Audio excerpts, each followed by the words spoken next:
So on a very wet and windy day here in the studio, I thought I'd show you some of my sketchbooks, particularly this one, which was done in 1988, travelling around the Outer Hebrides with researchers from the architecture department in Duncan of Jordan's Art College, where I was studying at the time, and also the School of Scottish Studies folklore research unit.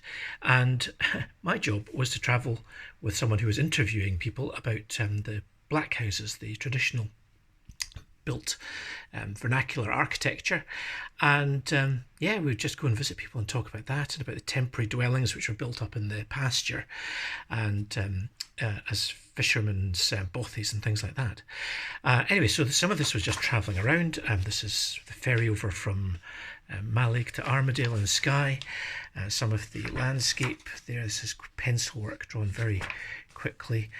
Arriving in the Outer Hebrides in Loch Maddie on the 27th of April, and just sketching as we went, and beginning to do studies of some of the ruins, the old tumble down buildings that the architecture department were interested in looking at, and understanding how some of them are put together. And some of these pictures were used to illustrate articles and publications subsequently. This is an old fishing bothy, up one of the little ports, and the wall itself that the bothy was constructed off with the different materials and how it was tied together. And the researchers would visit some of these old bodachs and kayaks who had lived in these houses or helped build and maintain them. And this is Charles McKinnon, and they would interview them. Say there's a recorder here is running, and I would sit and just draw them as they were being interviewed for 2 or 3 hours, and it was really challenging because people were not sitting still, they were talking, but I think working in the moment was really really challenging, and made me work and learn very hard and very fast. And that's Charles McKinnon again, and we'd go and look at the houses that they built and how the thatching had been anchored and the chimneys were built, and the different flashings and mortars that had been used. This is Norman MacDonald. I'd get everybody to sign their names if I did a drawing of them. And this is the old smithy at Middle Quarter near Solas in North Uist, inside the smithy. Some of the little lean-to temporary buildings, some of them almost subterranean. This is Donald John Wilson, also known locally as the Scholar. There's amazing characters, fantastic stories, although we would just be talking initially about these old buildings. We'd hear about the history of the people who'd lived there and the families going back generations, and sometimes these stories would just extend to things which had happened in the 17th century, or old stories that seemed to be completely timeless and go back into ancient history.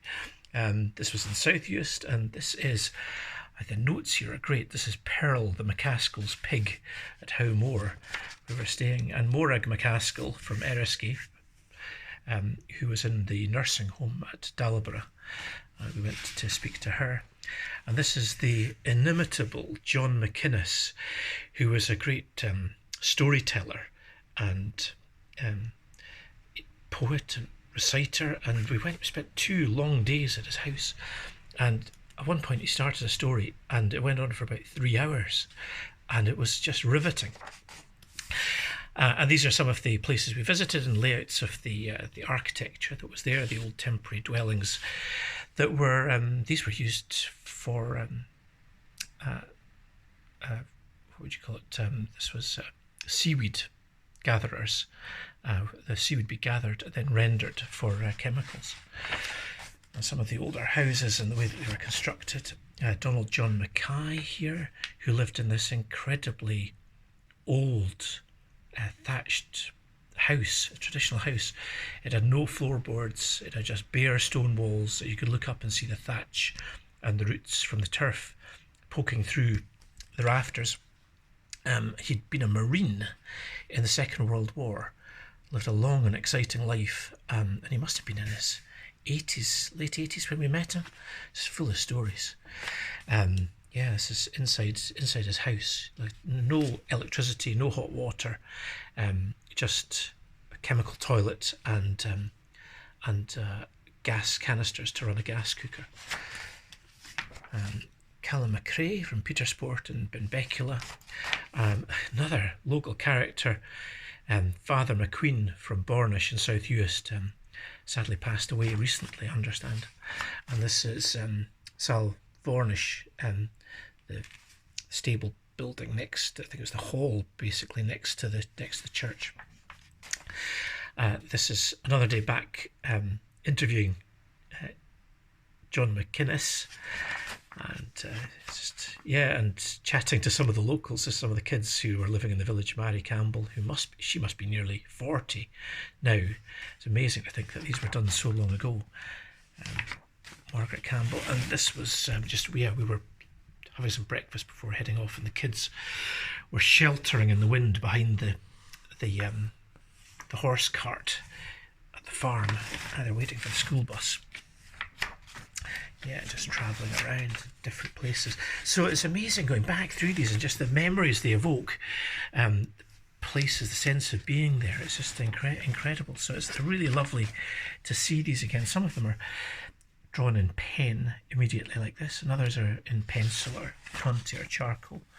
An old waymarker sign.